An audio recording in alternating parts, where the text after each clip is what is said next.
to give you a step-by-step guide on how to use retinoids for beginners. And this is not just for beginners. If anyone who really wants to really get the best out of their retinoids, or if they're moving up from one strength of retinoid to another, or from a high street retinoid into a prescription only retinoid.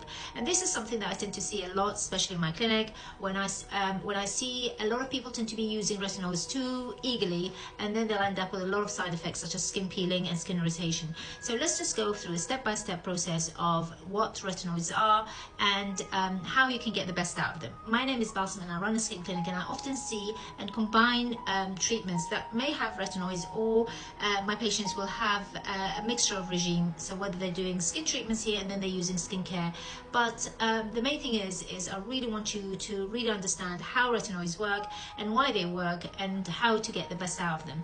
So retinoids are the holy grail of skincare, as we all know, and they're backed by numerous scientific evidence, and we're talking about decades worth. So they increase cellular turnover, they increase collagen production, they increase hyaluronic acid production, and they also decrease collagen degradation. They're fantastic as an anti-aging product, and they're also fantastic as an anti-acne product. So the benefits are endless. But how do we get the most out of them and the best out of them to make sure that we glow and rejuvenate at the end of it? Well, the first thing we need to do is follow these simple rules. So we start off the first rule which is start low and go slow. This is really important.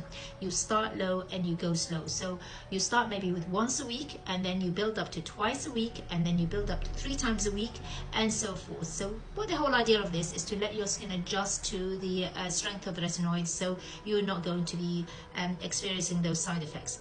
And we also say that start low means that you are going to perhaps start with the lowest strength, and then you move up to the next strength and the next strength and the next strength, and that way your skin will be able to adjust to it, and you're not going to be experiencing those horrible side effects like skin peeling, skin irritation, and redness, and all sorts of things that go with it. 2 is to use a pea-sized amount. So what do we mean by pea-sized amount? So if you take about that much, that's literally all you need for your whole face. I know it looks small, but that's all you need for your whole face, and you pretty much dot it all around your face. So that is your pea-sized amount. A little goes a long way with this amount of retinoid.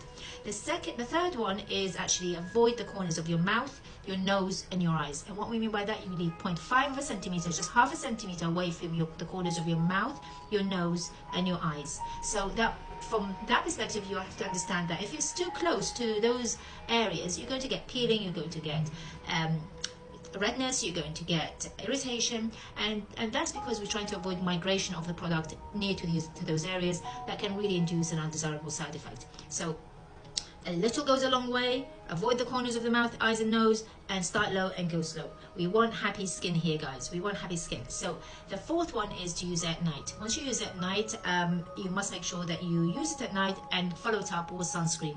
Remember, your sunscreen has to be worn every day, including the cold winter months, because we want to make sure that you avoid the risk of hyperpigmentation, skin irritation, as well as, of course, the most important one is skin cancer. So use it always at night. When you come to use your retinoids at night, use it on dry skin, freshly cleansed skin, and it'll be the first layer that you apply, which is your actives, and that happens to be your retinoid. The second thing, then you can add a moisturiser should you choose to.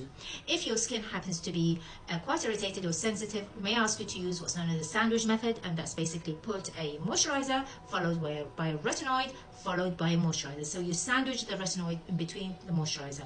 So that's only if you start to feel irritated with it, and it can give you that cushioning effect. If you're pregnant and if you're breastfeeding, you should really be avoiding retinoids. And there are many other products that we may be able to use whilst you are pregnant and breastfeeding, until you get to a point that you can reintroduce your retinoids when you are safe to do so. So if you follow those rules, and they're quite simple rules, you are able to get the best out of your retinoids and achieve that healthy, glowing, vibrant skin. I hope that helps, guys. Keep glowing and stay amazing.